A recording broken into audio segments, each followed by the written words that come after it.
Hello, welcome to my channel. My name's Catherine and this is So Much Sewing. So Much Sewing is my sewing adventures really. It's all about what I get up to in my sewing room. So if you are as obsessed with sewing as I am, I hope you'll stick around.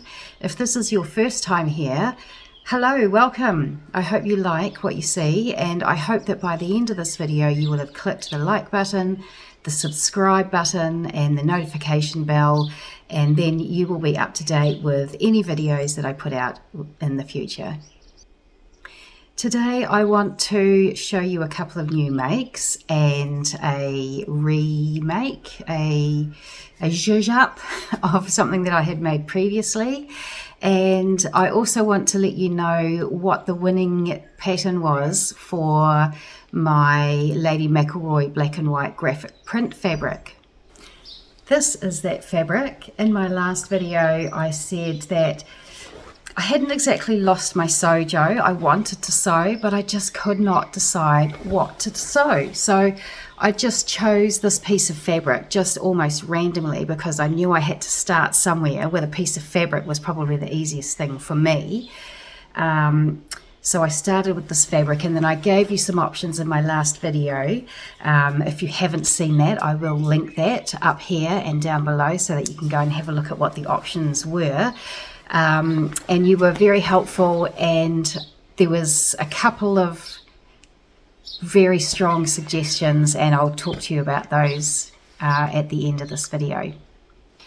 The first thing I will talk to you about is this, because it's just easier, because it's right there in front of us, and I need to take that off to talk to you about my next one. So this is actually the Songbird duster, and I made this in a gorgeous, I think they called it a Lima, L-I-M-A knit from Paper Scissors Cloth here in New Zealand.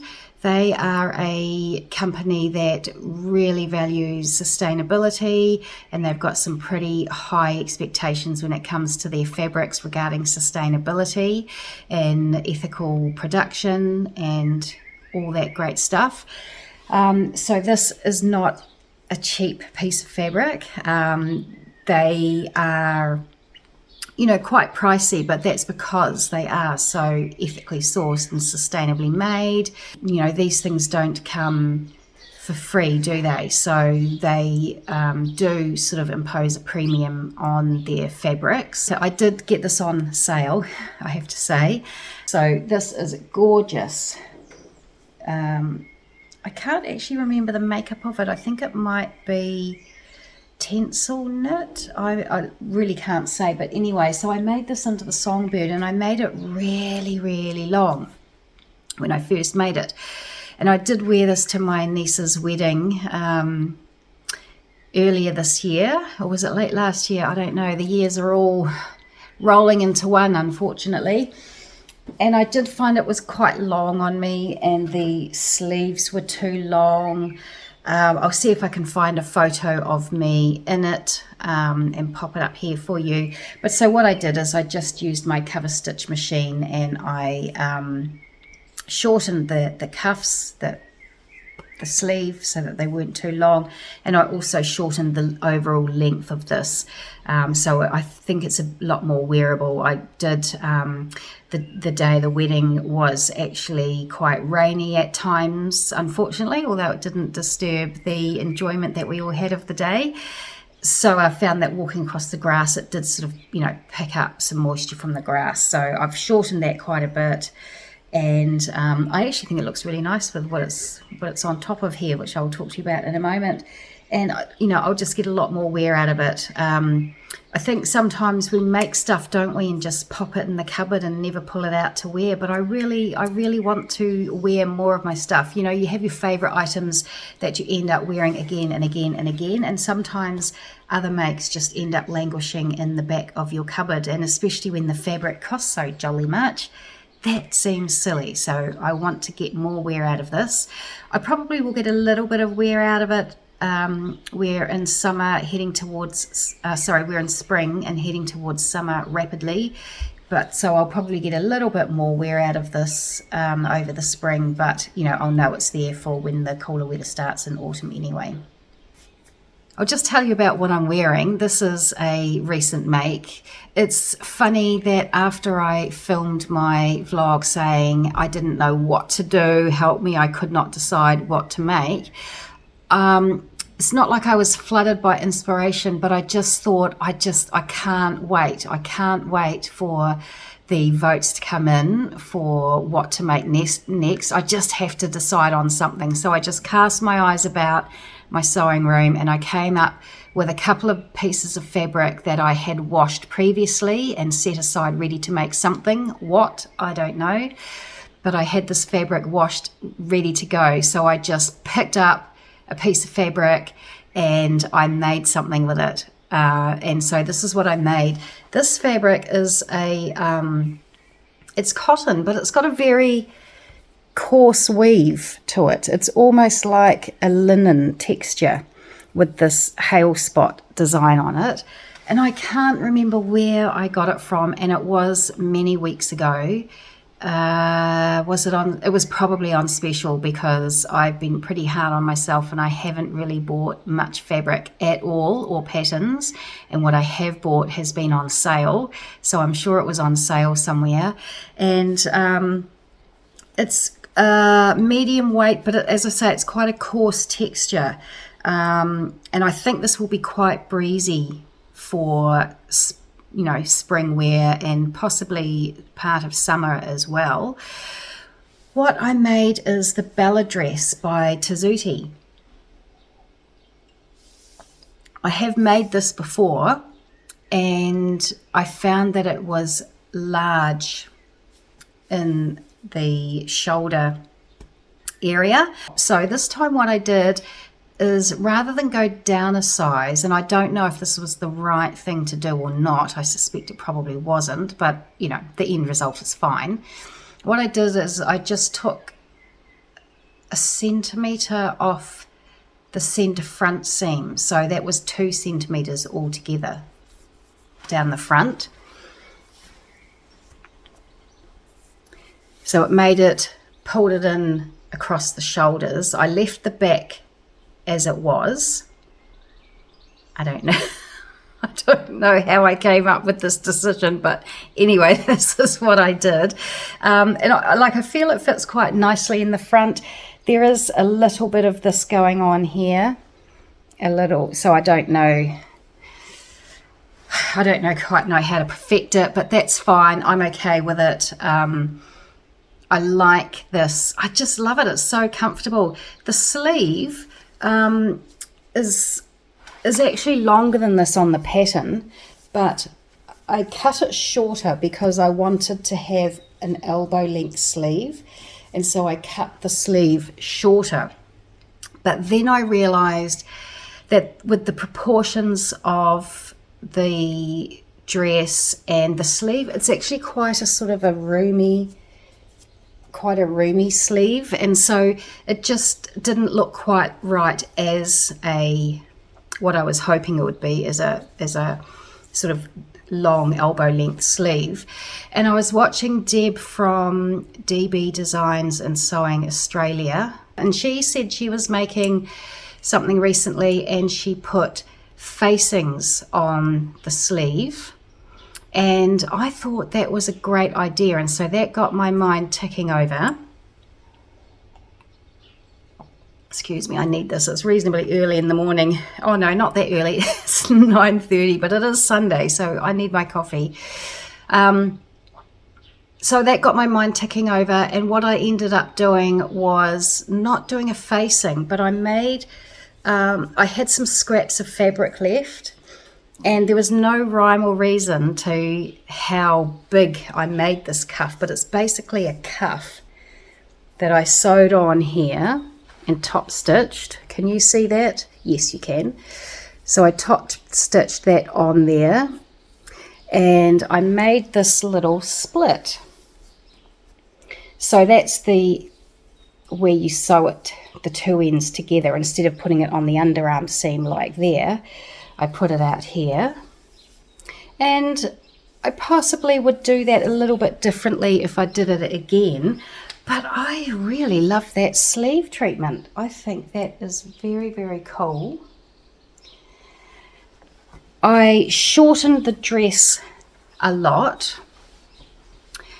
It's probably supposed to be knee length, or just sitting on the knee. But because I'm short, that's always too long for me. And like, I don't have bad legs, but I've got quite large calves. For some reason, I've got very muscular calves. And so if I wear a dress that's too long around my knee area, it just makes my lower leg look huge. So either I like my dresses very long, midi length, or maxi length. They used to be maxis, now they're called midis. I don't really know the difference, but anyway, so long past the bottom of my calf, or I like them short above my knee. And so that's what I did with this, is I took this above my knee, and I think it's worked out really well. There's this cute little detail on the pocket. You do some top stitching on the pocket there. The pocket I used, because this fabric's quite bulky, I used just a plain cotton, beautiful cotton that I had for my pocket. And it's just such a nice, neat pocket opening. I really, really love this pattern. I really like Tessuti patterns. They are a little bit larger when you make them. But the instructions are pretty good. I would say they're probably pretty good. And the patterns that I've made are, if not beginner friendly, then, you know, confident beginner. I really like Tessuti patterns. They're very sort of not exactly basic. There's something quite funky about them, but they're sort of simple designs, and they are wardrobe basics really, that you can make again and again in different fabrics and just change them up a little bit, like with this here. And they really are fantastic wardrobe staples. So I absolutely love this. This has got a binding around the neck. Yeah, I'm sure I would have put some pictures in by now. I just absolutely love this, and I am sure that in this, you know, sort of halfway through spring, towards the end of spring, I'm going to get quite a bit of wear out of it. It'll be a great one to wear to the office.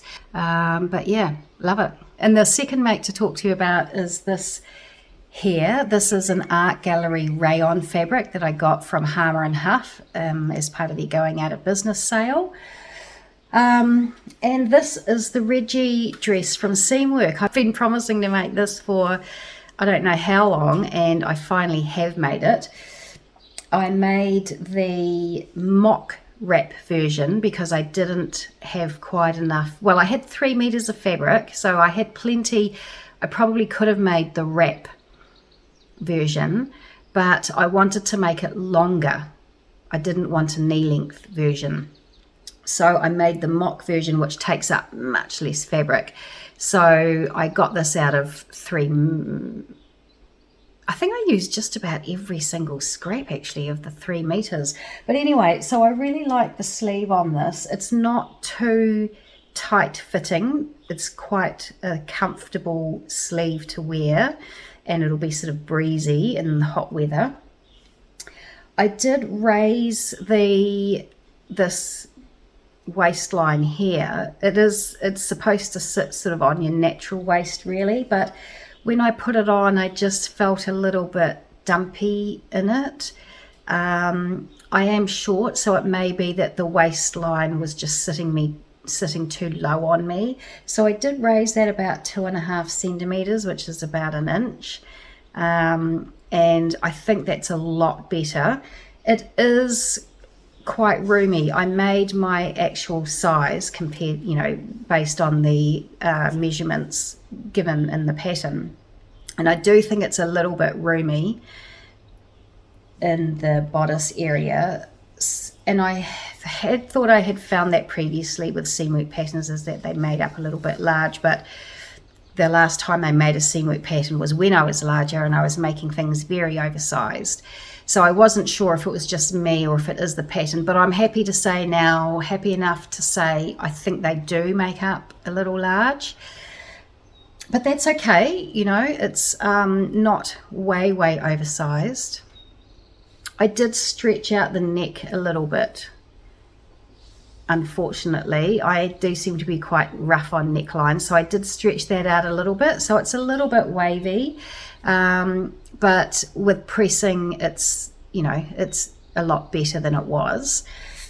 I also top stitched down this part here just so it didn't gape any because it was a little bit large.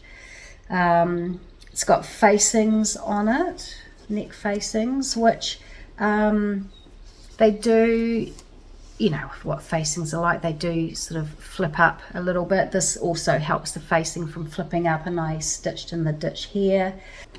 My overlocker had a little hissy fit while I was making this, and so I couldn't get my overlocker working, so I actually ended up French seaming a lot of it, and the rest of it I just used an overcast. Actually, it might have been just been, no, it was an overcast stitch on my sewing machine. I don't know if you can see that or not, so it's not the most neatest on the inside. So there is Reggie. It's so comfortable. Like I say, a little bit oversized in the bodice, but it's really comfortable. It's sort of got Regency vibes to it, I think, because it's so long with the high Empire waistline.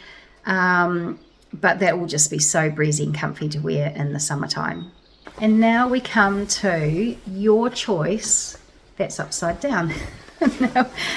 And now we come to your choice of patterns,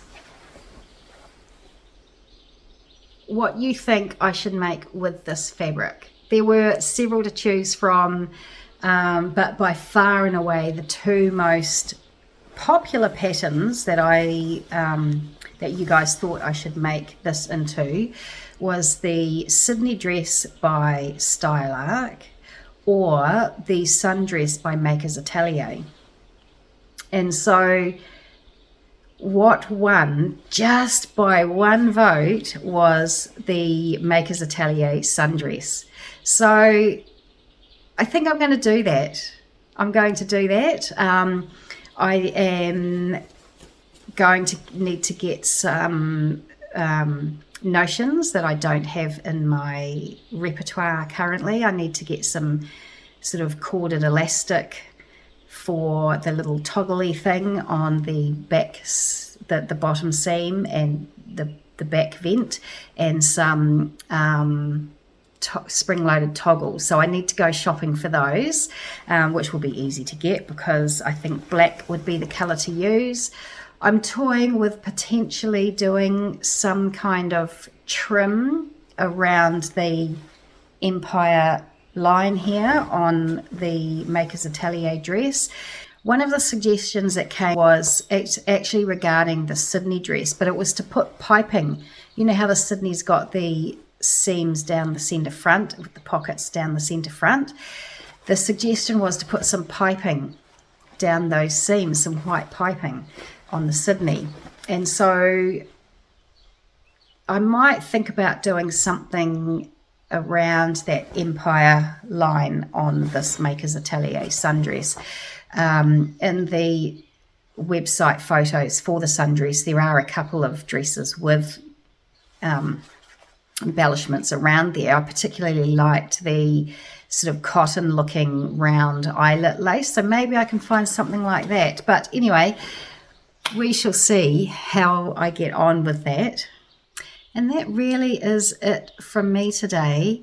I do have a couple of fabrics that I want to show you. I have been waiting for my Nerida Hansen shipment to arrive, but if you have Nerida Hansen fabric, you probably are aware by now that there are issues. If you're not aware, I would suggest you do a little bit of a search on the internet regarding Nerida Hansen. There's a Facebook page, there are a couple of YouTube videos, some Instagram posts. So yeah, if you do have fabric on order from Nerida Hansen, go and do a little bit of research.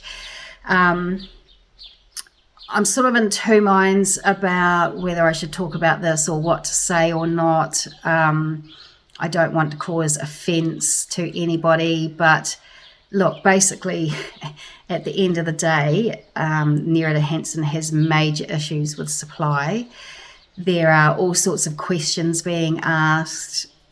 There is some very unkind behaviour going on, I have to say, but a lot of what's being said is very, very valid.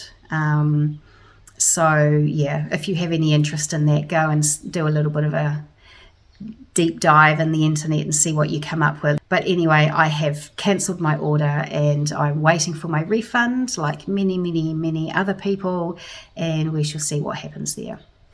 But that is it from me today. I hope you're well. I hope you're happy. I hope you're getting lots and lots of sewing done. And I will come back to you next week. Hopefully I will have made some progress on this. And yeah, I'll see you soon.